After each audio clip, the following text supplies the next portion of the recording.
wabarakatuh. Alhamdulillahi rabbil alamin. Alhamdulillahi hamdan tayyiban mubarakan fih kama yuhibbu rabbuna wa yarda. Alhamdulillahi bi ni'matihi tatimmu as-salihat. Asyhadu an la ilaha illallah wahdahu la syarika lah. Wa asyhadu anna Muhammadan abduhu wa rasuluhu la nabiyya wa la rasula ba'dah. Allahumma salli wa sallim wa barik wa karrim ala nabiyyina wa habibina wa syafi'ina wa maulana Muhammadin sallallahu alaihi wasallam wa ala alihi wa ashabihi wa man tabi'ahum bi ihsanin ila yaumil qiyamah. Subhanaka la ilma lana illa ma 'allamtana innaka antal alimul hakim. Allahumma anfa'na bima 'allamtana wa 'allimna ma yanfa'una wa zidna ilma. Allahumma ja'al tajammu'ana hadha tajammu'an marhuma wa tafarruqana min ba'dihi tafarruqan ma'suma. Allahumma inna nas'aluka al-'afwa wal 'afiyah fid dini wad dunya wal akhirah. Bapak sekalian kaum muslimin, jamaah Masjid Al-Ittihad yang semoga Allah Subhanahu wa taala senantiasa melimpahkan rahmat keberkahannya, hidayah taufiknya, pertolongan serta lindungannya kepada kita semuanya. Alhamdulillahirabbil alamin. Mari bersama di kesempatan yang mulia ini kembali kita memanjatkan pujian pengagungan kita ke hadirat Allah Subhanahu wa taala. Kita senantiasa bersyukur kepada Allah atas kenikmatan-kenikmatan yang Allah hadirkan dalam kehidupan kita. Kita bersyukur kepada Allah sampai saat ini Allah masih karuniakan kita iman wal Islam. Dan tentu kita senantiasa memohon dalam setiap doa-doa kita, iman Islam ini menjadi penutup perjalanan kehidupan kita. Karena memang sedemikian, tidak ada pilihan yang Allah berikan kecuali saat kematian menghampiri kita, kematian menjemput kita, mau tidak mau harus dalam keadaan muslim, harus dalam keadaan mukmin. Wala tamutunna illa wa antum muslimun. Dan janganlah sekali-kali kita semuanya kalian meninggal kecuali kalian berada dalam keadaan muslim. Tidak ada pilihan, kematian suatu yang rahasia. Tidak ada satupun dari kita yang mendapatkan berita bocoran dari Allah Subhanahu wa taala kapan meninggalnya. Dengan kerahasiaan tersebut, kita tidak diberikan pilihan oleh Allah Subhanahu wa taala kecuali meninggal dalam keadaan muslim. Maka Bapak saudaraku yang dimuliakan Allah, tidak ada yang bisa kita lakukan melainkan kita harus terus setiap saat mempersiapkan diri kita, setiap saat memanfaatkan kesempatan-kesempatan yang Allah Subhanahu wa taala berikan. Karena kita tidak tahu kapan ajal itu menjemput kita. Dan kita berharap kepada Allah Subhanahu wa taala hadirnya kita di setiap majelis-majelis ilmu yang diadakan di masjid ini, yang alhamdulillah Allah berikan begitu banyak kemudahan di setiap malam Ahad, malam Senin, habis maghrib, setelah subuh. Kesempatan-kesempatan itu dihadirkan.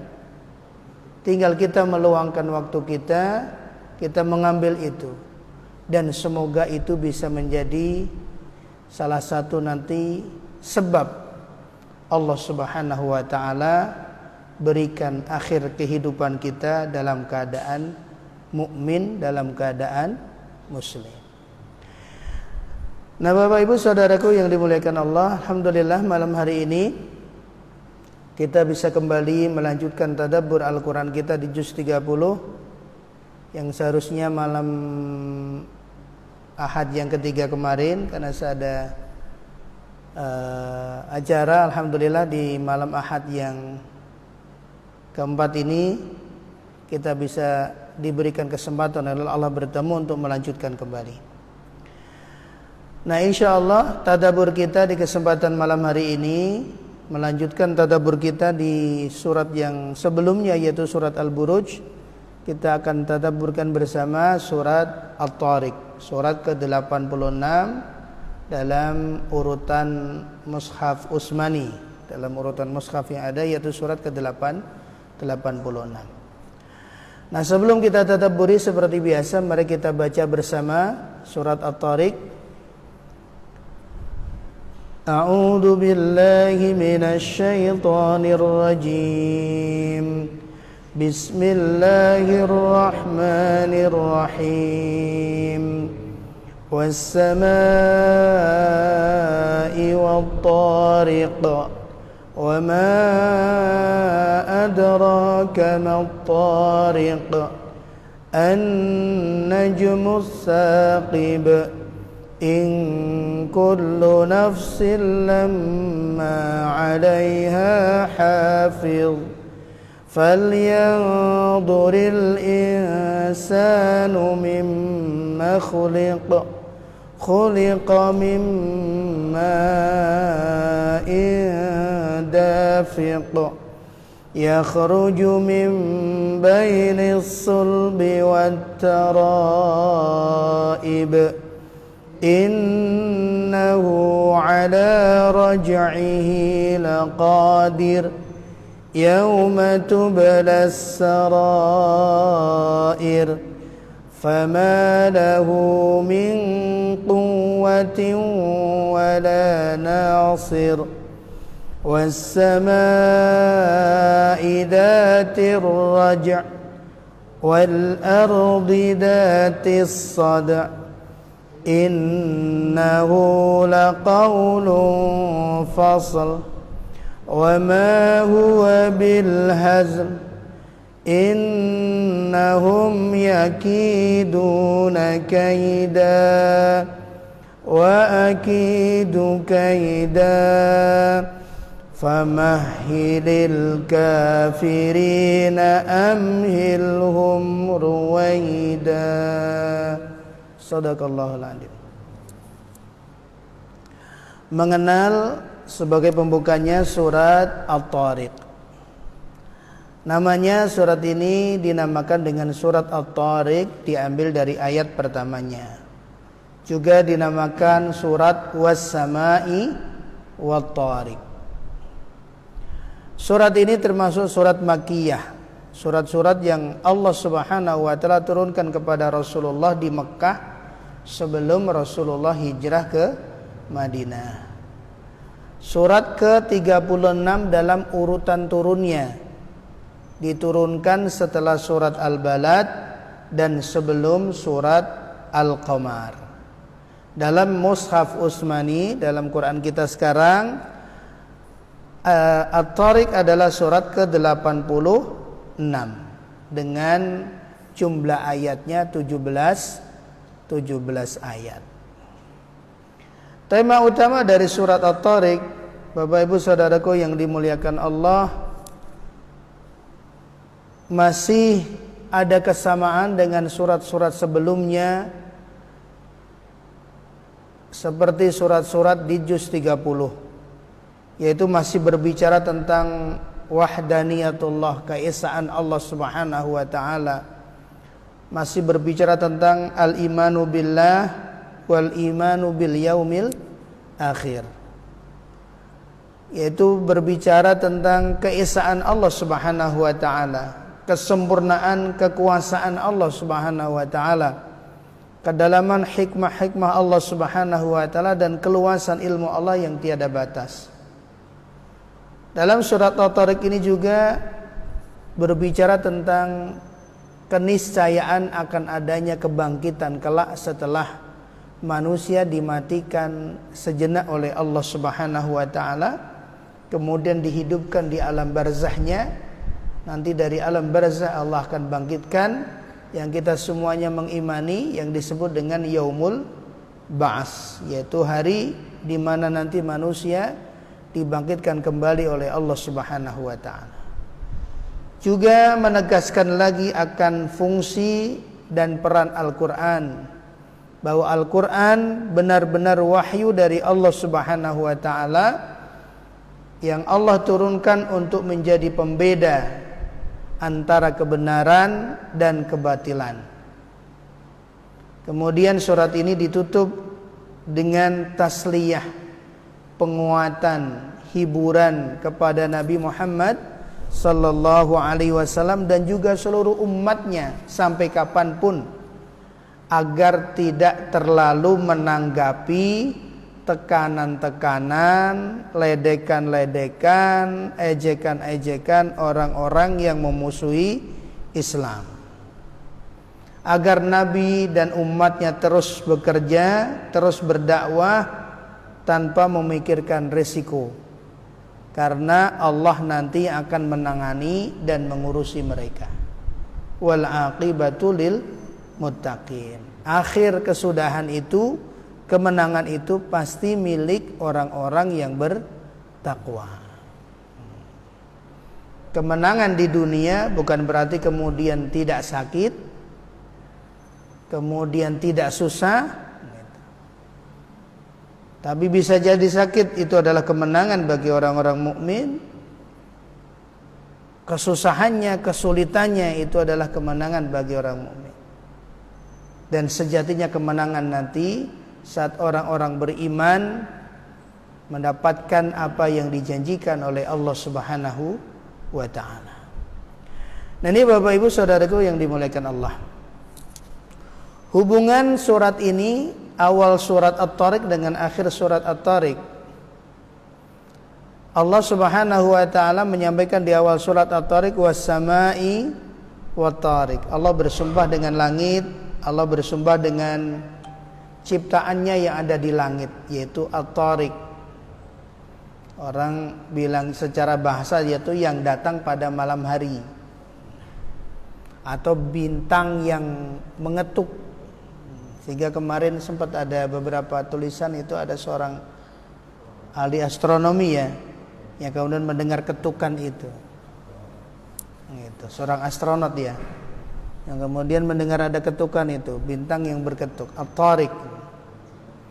Gugusan bintang yang menjadi salah satu tanda kekuasaan Allah Subhanahu wa ta'ala begitu jelas terlihat. An-Najmus Saqib, yang cahayanya menembus. Jadi bintang itu sedemikian jelas, cahayanya sedemikian terang. Demikian pula ancaman yang Allah Subhanahu wa ta'ala berikan kepada orang-orang kafir.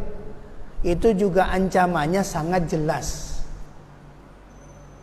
Seharusnya mereka sadar, seharusnya mereka takut dengan ancaman Allah Subhanahu wa ta'ala. Jelasnya ancaman Allah itu sejelas bintang yang menjadi tanda kekuasaan Allah Subhanahu wa ta'ala. Hubungan akhir surat ini dengan surat sebelumnya, yaitu surat Al-Buruj. Allah Subhanahu wa ta'ala menyampaikan di akhir surat Al-Buruj bahwa Al-Quran dijaga oleh Allah Subhanahu wa ta'ala. Ada kesamaan bahwa semua yang ada dalam ciptaan Allah ini berada dalam pemeliharaan Allah. Bumi dengan segala isinya, langit dengan segala isinya, semuanya berada dalam pemeliharaan, berada dalam pengawasan Allah Subhanahu wa ta'ala. Tidak ada satupun yang terlewat. Kemudian hubungan dengan surat berikutnya, surat sebelumnya, surat Al-Buruj. Kemarin di surat Al-Buruj kita sudah bahas bersama bagaimana fitnah ujian bagi orang-orang beriman yang sedemikian. Orang-orang mukmin sebelum kita, mereka mempertahankan imannya sampai diperlakukan sedemikian rupa, dibakar hidup-hidup karena mereka tidak mau kembali kepada kekufuran. Yang kita kenal dengan namanya kisah Ashabul Ukhdud gitu. Fitnah yang diterima orang beriman, yang kita rasakan saat ini dalam hidup kita, itu juga dirasakan oleh saudara-saudara kita yang lain. Maka ujian bagi orang mukmin itu yarfa'ud darajat. Ujian yang Allah Subhanahu wa ta'ala berikan bagi orang-orang mukmin saat orang mukmin itu memahaminya, maka ujian itu adalah mengangkat kedudukan, mengangkat derajat. Wa yamhu al-khati'at, dan menghapus kesalahan. Maka ini Bapak Ibu Saudaraku yang dimuliakan Allah Subhanahu wa taala. Dan selalu endingnya, ujungnya kemenangan Allah pasti akan berikan kepada orang-orang yang beriman. Akan selalu demikian. Kemenangan, kesuksesan itu milik orang-orang yang beriman. Maka Bapak Ibu Saudaraku yang dimuliakan Allah, seberat apapun ujian yang Allah berikan dalam hidup ini, jangan sampai menggoyahkan keimanan, keislaman kita. Sebesar apapun godaan yang ada di depan kita, jangan sampai menyimpangkan kita dari iman dan Islam kita.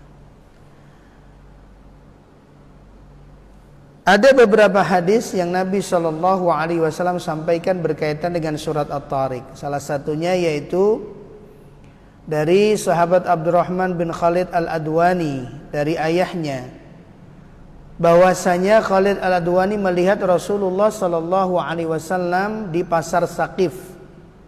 Beliau sedang berdiri sambil memegang tongkat atau busur saat Nabi menyampaikan dakwahnya ke daerah Taif.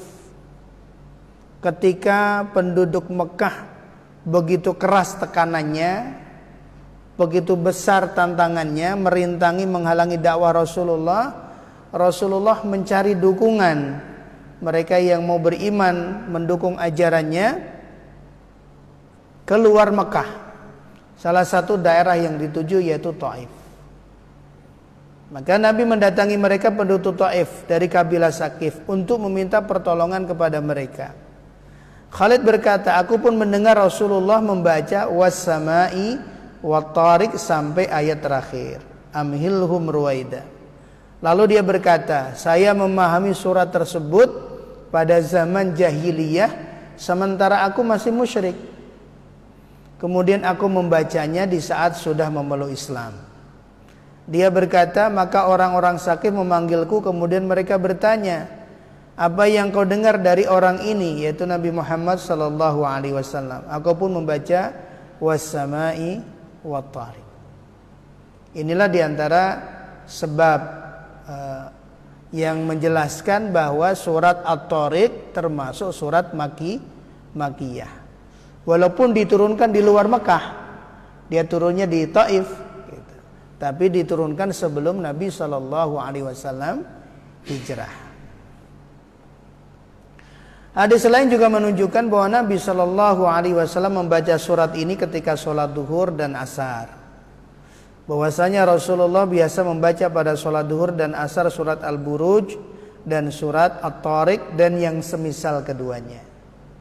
Maka pernah dalam satu kesempatan sahabat Mu'adz bin Jabal radhiyallahu anhu ketika jadi imam sholat maghrib, beliau baca apa Pak yang dibaca sahabat Mu'adz Pak, salat sholat maghrib Pak.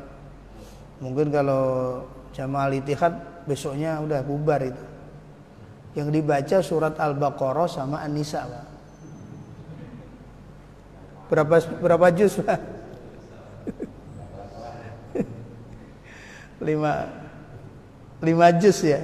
5 juz. Kemudian disampaikan kepada Nabi, dipanggil, afattanun anta ya Mu'adz, ya Mu'adz, kamu ingin bikin risuh ini. Tidak cukupkah kamu saat sholat maghrib membaca wasyamsi waduhaha wassama'i wattariq dan surat-surat yang semisalnya? Ya standarnya ukurannya segitu udah cukup kalau sholat maghrib. Apakah dilarang baca Al-Baqarah? Ya enggak. Tapi lihat juga jamaahnya. Di belakang ada yang sudah umur lanjut, ada anak-anak, ada orang yang mau punya keperluan dan yang lain. Ini Bapak Saudaraku yang dimuliakan Allah Subhanahu wa taala. Kita masuk di 3 ayat yang pertama. Was-sama'i wat-tariq wa ma adraka mat-tariq an-najmus saqib. Demi langit, demi yang datang pada malam hari. Tahukah kamu apakah yang datang pada malam hari itu? Yaitu bintang yang cahayanya menembus.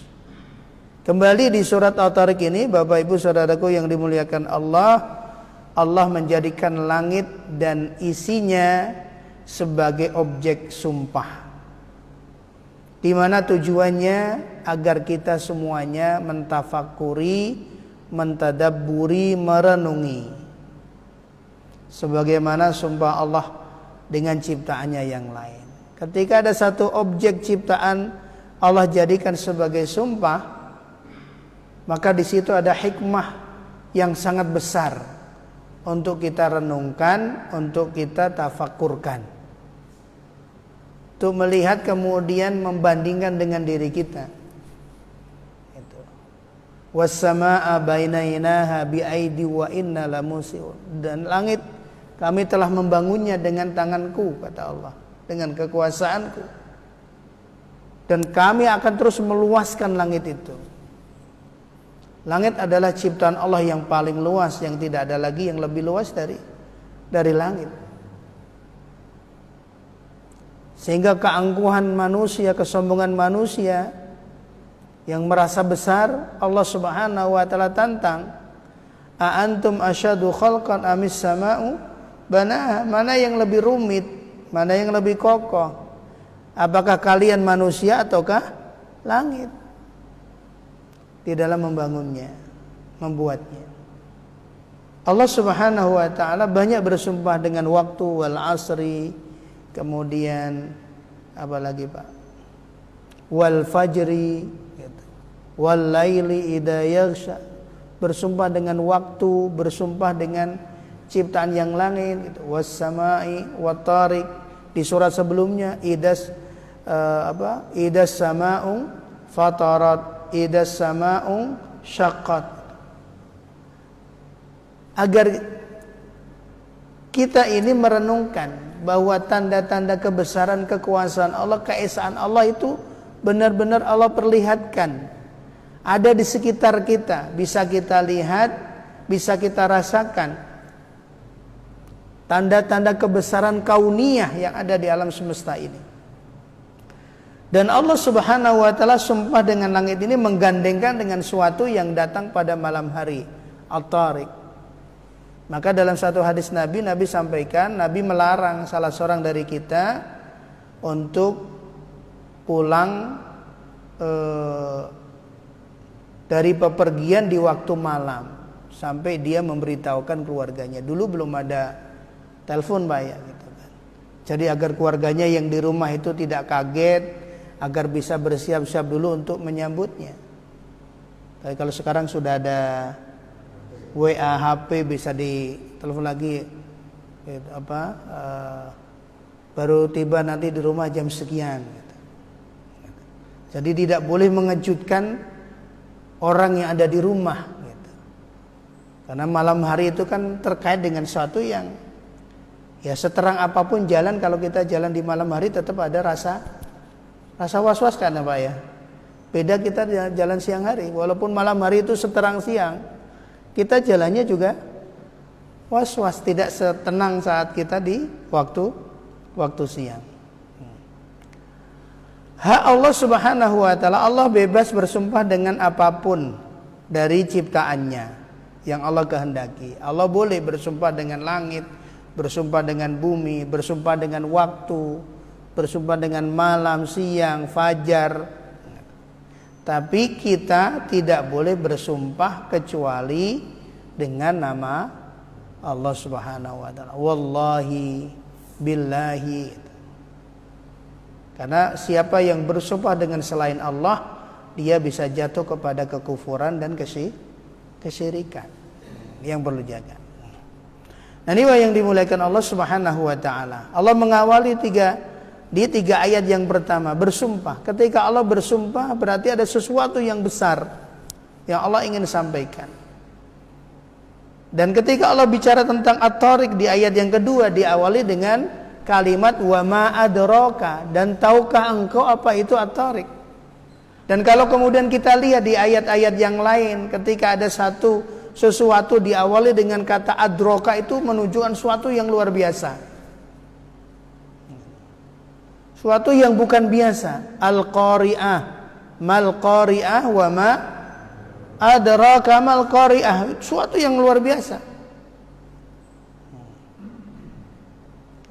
Langit dengan sedemikian luasnya, kemudian berisi ratusan miliar gugusan-gugusan bintang. Yang kemudian kita kenal bumi ada di gugusan galaksi Bima Sakti. Ada miliaran, ratusan miliar bintang-bintang yang ada. Dan jaraknya begitu jauh dari bumi dan begitu terlihat cahayanya begitu terang. Maka para astronom, mereka dalam penelitiannya, dari sekian ratusan miliar bintang-bintang yang ada di langit itu, manusia baru menemukan ribuan, belum nyampe jutaan. Sehingga ketika kemudian bumi yang kita huni ini dilihat dari mataharinya, bumi itu setitik debu, gak terlihat. Ini yang dimuliakan Allah Subhanahu wa ta'ala. Maka Allah mengawali At-Tariq, suatu yang besar. Tahukah engkau apa itu At-Tariq? Yaitu bintang yang cahayanya begitu menembus. Jaraknya yang sekian jauhnya, itu cahayanya bisa dilihat dari bumi. Dan ini semuanya menggambarkan akan wahdaniyatullah, akan keesaan Allah. Gak mungkin itu ada dengan sendirinya, gak mungkin itu ngatur dengan sendirinya, dan gak mungkin itu muncul dengan sendirinya, dan gak mungkin itu menata dengan sendirinya. Berarti ada kreatornya, ada yang menciptakannya, ada yang mengaturnya, ada yang memeliharanya, ada yang menjaganya. Dan tiada lain adalah Allah Subhanahu wa ta'ala. Ini Bapak Ibu saudaraku yang dimuliakan Allah. Untuk apa sumpah itu? Allah Subhanahu wa ta'ala bersumpah dengan langit, bersumpah dengan salah satu gugusan bintang yang ada di langit, yaitu bintang At-Tariq yang cahayanya menembus, untuk menegaskan pesan apa? In kullu nafsil lamma 'alaiha hafid. Setiap orang, setiap kita ini ada penjaganya, pengawasnya. Tidak ada satu jiwa pun yang hidup melainkan ada penjaganya, ada pencatat amalnya. Pesannya apa? Agar kita sadar bahwa kita ini ada yang mengawasi. Dan pengawasannya waskat, pengawasan melekat, gak pernah lepas dari diri kita. Semua tercatat rapi, perkataan kita, perilaku kita, bersitan hati kita, semuanya tercatat rapi oleh penjaga ini.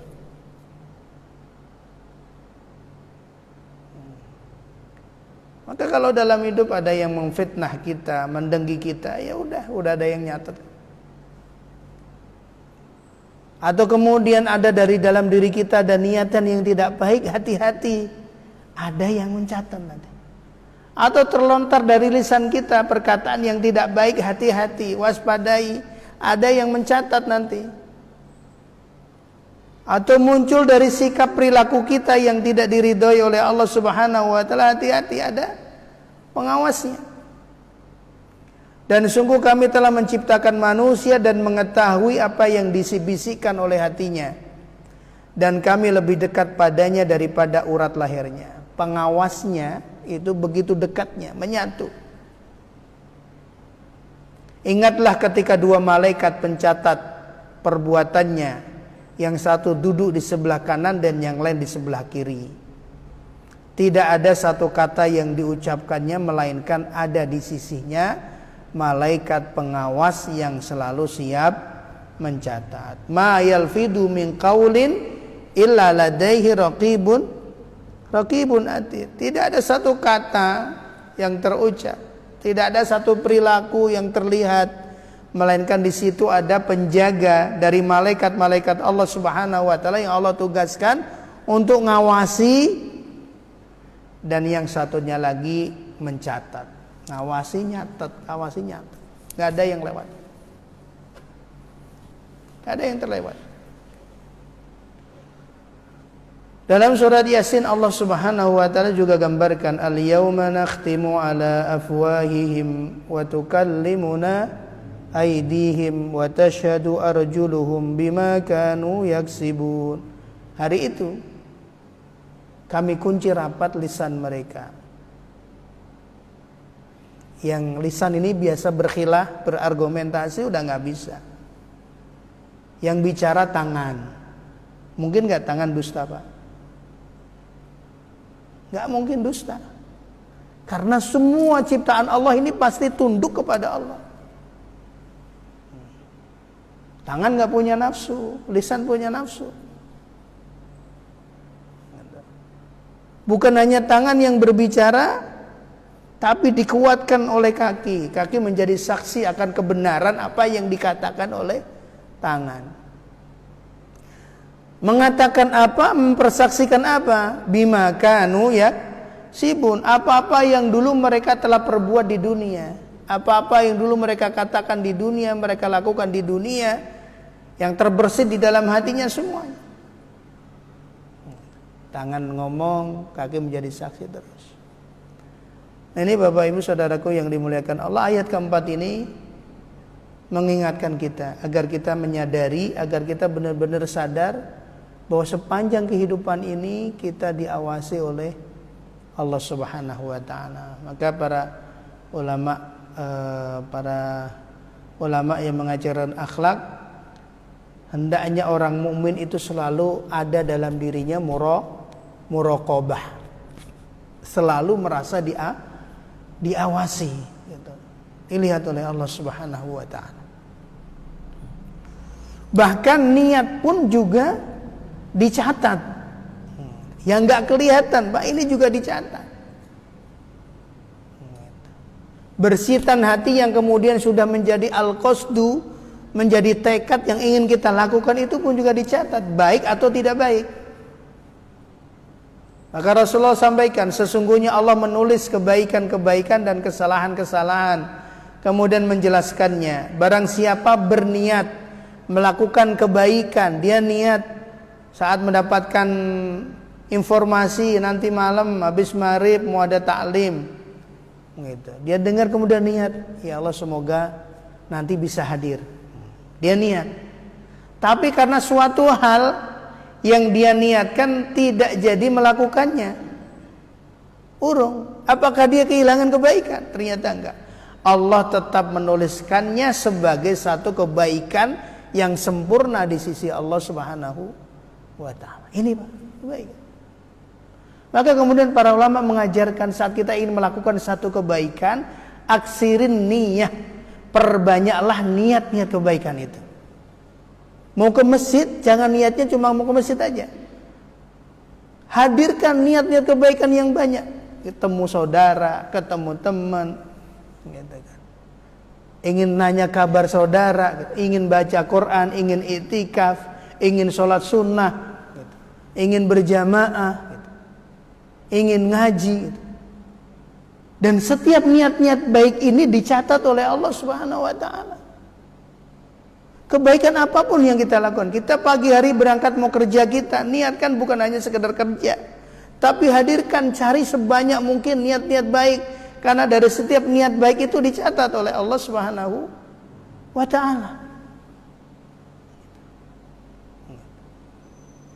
Dicatat. Balasannya kapan? Nanti kita akan lihat di sisi Allah, nggak akan lewat. Kita nggak nyatet, tapi udah ada yang nyatet, nggak usah khawatir Pak. Kalau untuk kebaikan nggak usah kita ngitung, udah ada yang ngitung. Pokoknya lakukan aja, lakukan aja, lakukan aja. Tapi untuk keburukan kita ngitung sebelum dihitung oleh Allah Subhanahu wa ta'ala. Jika ia berniat berbuat kebaikan, kemudian kebaikan itu dia wujudkan, niatnya dia wujudkan, maka Allah menulisnya di sisinya sebagai 10 kebaikan hingga 700 kali lipat, sampai kelipatan-kelipatan yang banyak yang hanya Allah Subhanahu wa ta'ala yang tahu. Maka niat itu penting. Dan niat itu al-qasdu, menyengaja. Ketika kita ke masjid, nyengaja ke masjid. Mang sengaja mau ke masjid. Ketika kita ngaji, ya sengaja mau ngaji. Niat itu, menghadirkan itu. Bukan sekedar mengalir saja, tapi dihadirkan. Mau silaturahmi, silaturahim. Maka Allah catat sampai 10 kali lipat, 700 kali lipat, sampai kelipatan-kelipatan hanya Allah saja yang tahu. Sebaliknya, yang kita perlu waspadai, barang siapa berniat berbuat buruk namun dia tidak jadi melakukannya, maka Allah menulisnya di sisinya sebagai satu kebaikan yang sempurna. Niat yang tidak baik yang diurungkan itu jadi satu kebaikan. Tapi jangan niat buruk terus. Itu nanti kalau kebablasan gitu.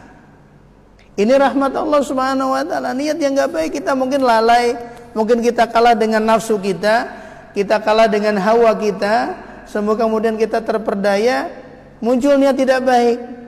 Tapi alhamdulillah Allah bimbing kita, kemudian kita menyadarinya, kemudian urung kita lakukan, dicatat oleh Allah satu kebaikan. Tapi jika kemudian orang meniatkan keburukan, kemudian dia mengerjakannya, maka Allah menuliskannya sebagai satu kesalahan. Ini Pak yang dimuliakan Allah. Ini rahmat Allah Subhanahu wa ta'ala sedemikian. Kasih sayang Allah untuk kebaikan dilipat gandakan oleh Allah Subhanahu wa ta'ala. Tapi untuk keburukan, Allah Subhanahu wa ta'ala tidak lipat gandakan. Kebayang Pak, kalau kemudian keburukan itu juga dilipatkan 10 kali lipat sampai 700 kali lipat, sampai kelipatan yang gak terhingga. Balik modal gak Pak? Udah buntung kita. Kalau keburukan itu juga dibandingkan. Sedemikian kasih sayang Allah Subhanahu wa ta'ala gitu.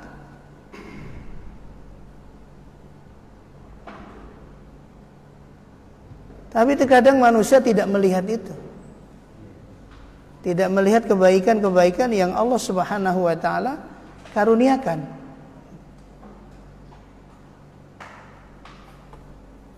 Kan, in kullu nafsin lamma 'alaiha hafid.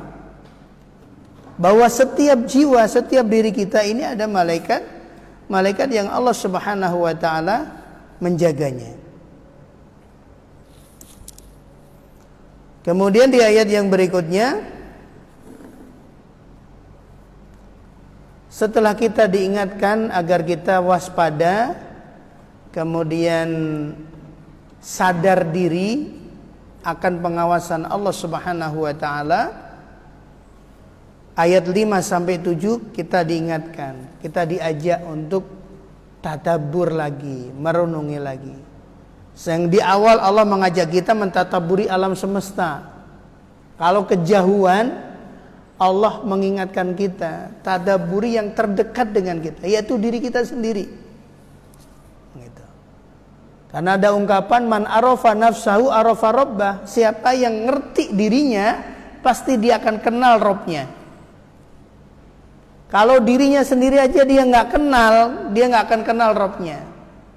Maka Allah ingatkan, mengajak fal yang duril insanu mimma khuliq. Maka hendaknya manusia coba perhatikan, lihat benar-benar dari apa dia diciptakan. Kalau mau nyombong, lihat dulu dia dari apa. Kalau mau sewenang-wenang, lihat dulu dia tuh dari apa dulu. Kalau mau berlaku zalim, lihat dulu dia dari apa gitu.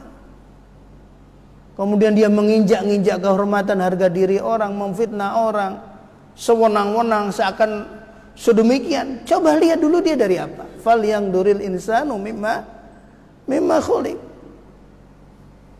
Kalau kurang jelas Allah jelasin, khuliqa mimma'in dafik. Dia diciptakan dari air yang dipancarkan. Yang memancarkan siapa? Emang bisa mancar sendiri? Allah Subhanahu wa ta'ala. Yang menggerakkan siapa? yakhruju min baini sulbi wa taraib, yang mana keluar dari tulang sulbi laki-laki berupa sperma, wa taraib, dan tulang dada perempuan berupa ovum.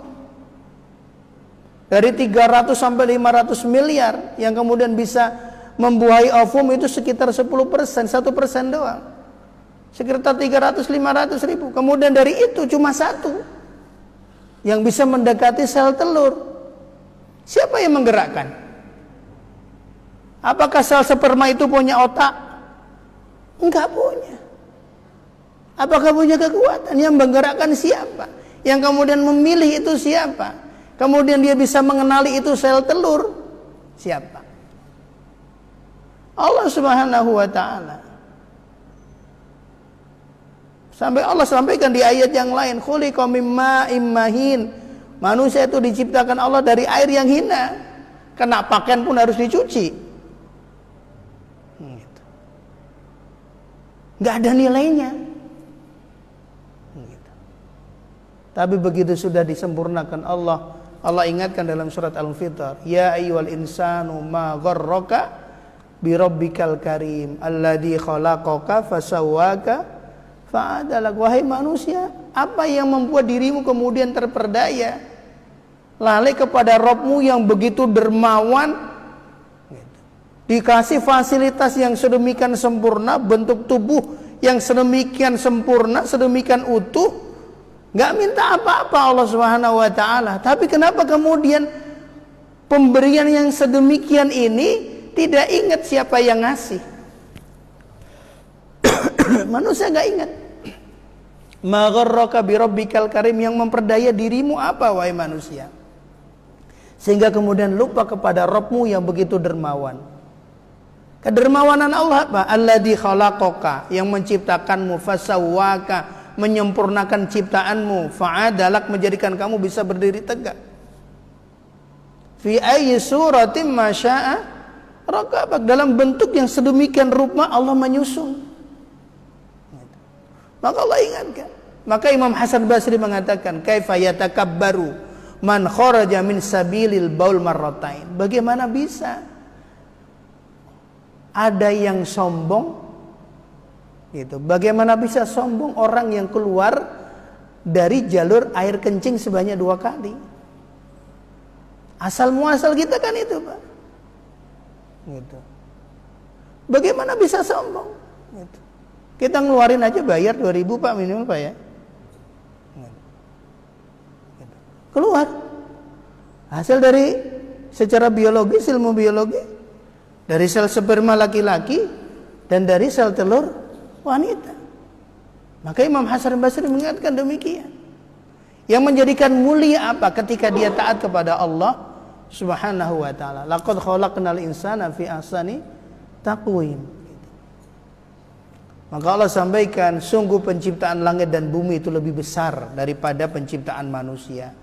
Tapi kebanyakan manusia tidak ngerti. Manusia nggak ngerti. Padahal menciptakan bumi langit ini lebih dahsyat dibanding menciptakan manusia. Nah, ini yang dimulaikan Allah Subhanahu wa ta'ala. Sedangkan bumi yang langit itu semuanya tunduk kepada Allah Subhanahu wa ta'ala. Dan kemudian setelah itu Allah mengingatkan, setelah Allah mengajak agar kita merenungi diri sendiri. Kalau ciptaan-ciptaan Allah yang ada di alam semesta, tanda kebesaran Allah yang kauniyah yang ada di alam semesta ini tidak juga menyentuh hati manusia, maka lihat diri kita masing-masing dulu dari apa, kemudian bisa jadi seperti ini, apakah keinginan kita, apakah dulu pernah kita pesan. Tapi sedemikian diberikan kesempurnaan oleh Allah Subhanahu wa ta'ala. Tapi begitu jadi gagah gitu, body is mine, badan ini punyaku, terserah aku mau ngapain. Kan seperti itu. Kan banyak sekarang paham-paham yang sedemikian, ideologi-ideologi yang dihembuskan kepada anak-anak kita, sehingga mereka bebas dengan isu gender yang ada. Body is mine, gitu. Bahwa badan ini punyaku. Saya mau jadi laki-laki, mau jadi perempuan, mau jadi laki-laki atau perempuan itu suka-suka saya. Itu fitnah yang sedemikian yang terus akan menjerat anak-anak kita, Pak, yang dimuliakan Allah. Gitu. Anak kita dijerat demikian. Sehingga kan banyak filmnya itu. Yang dibuat sutradara Indonesia itu, yang ada film yang kemudian kontroversi filmnya. Ini Pak yang dimuliakan Allah. Dia memilih pasangan, mau malah pasangan laki-laki atau pasangan perempuan. Badan-badan saya, otak-otak saya, gitu. Tubuh-tubuh saya. Ini yang dimuliakan Allah. Padahal semuanya keberadaan ini kita lihat nggak ada kita. Kalau Allah nggak takdirkan nggak jadi. Gitu. Maka lahirnya kita bukan karena orang tua kita sehat, gitu. Gitu. Kalau kita datang ke rumah sakit infertilitas ya, tentang kesuburan itu di RSCM, dulu saya juga pernah hadir gitu, karena sempat berobat juga. Ketemu banyak yang 20 tahun belum Allah kasih karunia, suami istri sehat, Pak. Dicek semuanya sehat, berbagai macam cara pengobatan dilakukan, nggak hadir juga. Bukan masalah sehat atau nggak sehat, gitu. Nggak bisa direkayasa. Allah yang menentukan. Allah yang menentukan semuanya. Maka kita diajak oleh Allah, falyangduril insanu mimma khuliq. Maka untuk apa? Innahu ala raj'ihi laqadir. Sesungguhnya Allah Subhanahu wa taala benar-benar mampu untuk mengembalikan manusia, membangkitkan lagi setelah kematiannya, menghimpunkan lagi, mengumpulkan lagi jasadnya setelah binasa. Wa huwa yubdi'u wa yu'id, dalam surat Al-Buruz. Ada kelahiran, ada kematian, nanti ada kebangkitan. Kalau kematian itu kan sejenak, Pak. Saat nyawa tercerabut dari diri kita, kemudian proses pengurusan badan kita dilakukan.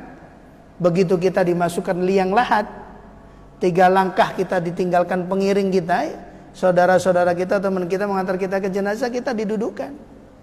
Roh dikembalikan lagi, hidup lagi di alam barzah. Makanya di alam barzah itu ada nikmat, ada azab, ada nikmat kubur, ada azab kubur. Kenapa? Karena manusia merasakan lagi seperti di dunianya. Walaupun banyak yang mengingkari. Kenapa? Karena nggak ada yang bisa cerita. Yang ada nggak Pak yang bisa menceritakan semalam pengalaman di alam kubur gitu? Ada nggak Pak? Nggak ada yang bisa menceritakan, karena itu gaib.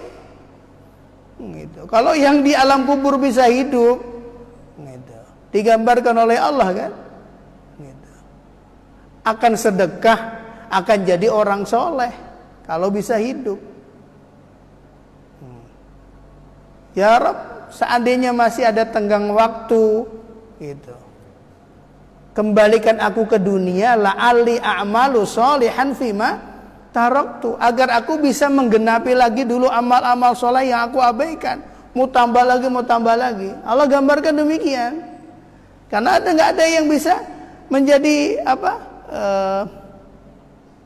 saksi hidup yang kemudian bisa menceritakan pengalamannya di alam kubur. Allah yang menceritakan sedemikian. Dihidupkan lagi oleh Allah, ditanya. Kalau dia bisa menjawab pertanyaan, akan dikatakan, berikan, itulah tempatmu nanti di surga.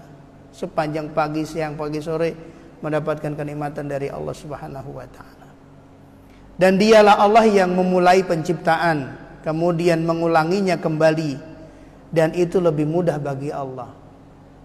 Mengembalikan manusia setelah meninggalnya, setelah matinya, menghidupkan lagi, itu lebih mudah bagi Allah. Maka orang-orang musyrik dulu, mereka mengingkari, mana mungkin bisa. Loh, dari yang tidak ada aja bisa diadakan, apalagi yang sebelumnya sudah ada. Semuanya dibantahkan oleh Al-Quran. Dalil-dalil orang-orang musyrik itu, nggak mungkin ada kebangkitan lagi, nggak mungkin manusia dibangkitkan lagi. Allah yang memulai penciptaan, kemudian mengulanginya kembali, dan itu lebih mudah bagi Allah. Dia memiliki sifat yang maha tinggi di langit dan di bumi, dan dialah yang maha perkasa lagi maha bijaksana. Ini Bapak Ibu Saudaraku yang dimuliakan Allah Subhanahu wa taala. Insyaallah kita cukupkan sampai ayat 8.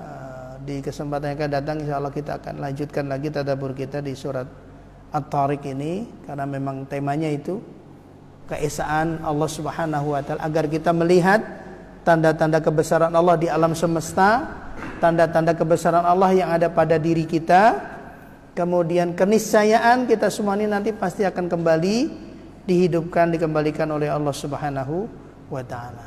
Semoga ini menjadi pelajaran untuk kita bersama, untuk lebih mawas diri, karena ada malaikat-malaikat yang mengawasi perkataan kita, yang mengawasi perilaku kita, juga yang mengawasi niatan-niatan yang ada dalam hati kita, dan itu dicatat.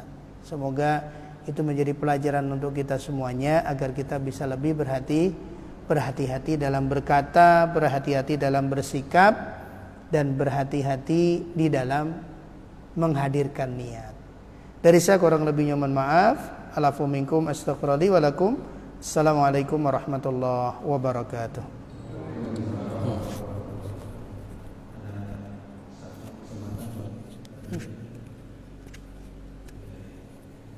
Cukup?